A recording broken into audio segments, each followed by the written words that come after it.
With the work that we started doing in October, that was part of our test excavation phase where we were just trying to find individuals who may be associated with the race massacre. It was not our intention at that point in time to actually exhume. We were just simply trying to identify their location and where they were. Exhumation requires a medico-legal procedure so that we can be in compliance with the relevant laws, and we had not yet taken that particular step that was going to be required. It was really mixed emotions for me, because on the one hand, there's the potential that we're this much closer to being able to connect these remains with their descendants when they didn't know what had happened to them for 100 years. But that was also counterbalanced with this sense of, you know, these might be victims of violence who had been here with no one knowing where they were until this team of experts just uncovered them. We were also very concerned about the fragile state of the remains and their condition. We did not want to take any steps too prematurely that would potentially expose those remains and potentially limit the ensuing forensic analyses, which is what we are here right now doing, the excavation and in situ documentation and the exhumation process, which is then followed up by the forensic analyses. And now we have forensic experts who are analyzing a little over a dozen different sets of human remains to try and determine cause of death, era in which they may have lived and died, and ultimately that will help us determine if these are in fact victims of the 1921 Tulsa Race Massacre or any number of other things. We also have to remain open, and as scientists we have to let the data guide us, because it's also possible that we could be looking at intersecting mass graves, and perhaps some of these individuals actually represent victims of the 1918-1919 influenza epidemic, and some represent those massacre victims. We just simply won't know until we complete our work here, and that's exactly what we're here to do, is to try and answer that question. We think about the worst event that ever happened in Tulsa, the 1921 Tulsa Race Massacre.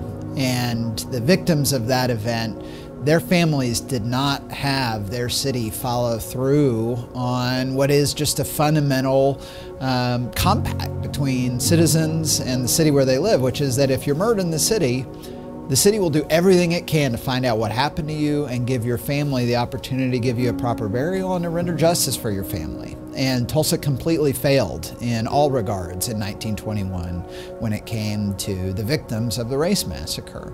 There's an issue of transparency and trust. Even going back to 100 years ago, there was no transparency. It was just done. There's been a lack of trust between city and the black community. And that's just not Tulsa, that's everywhere.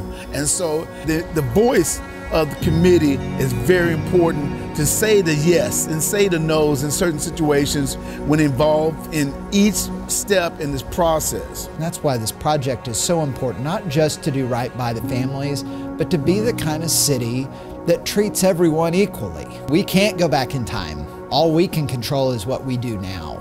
And so trying to find the victims of that event and give their families some better understanding of where their remains are, hopefully be able to connect them with their families, and their families can decide where they want to bury them and how.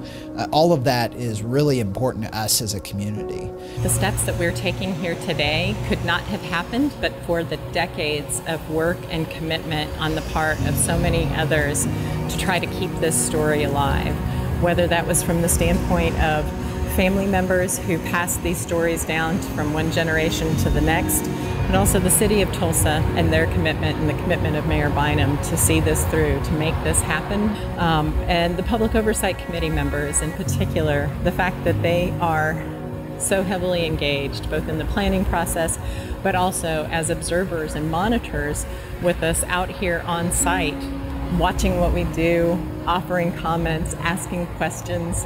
And we're very fortunate that the team at OU does this work all over the country. I mean, they are amongst the best experts in the United States for this project. I will say that the great benefit for us of that is it's taken what we thought would be the most challenging part of this process, the technical side, actually made it the easiest part. This is so important to our city to bring in the best of the best to do this work that's been passed down by rumor, by just passing thoughts.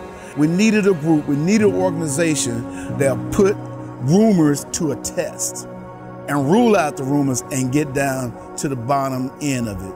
Let's get the scientists involved, and we got the best in the country to really make sure that we get this right on our watch in history.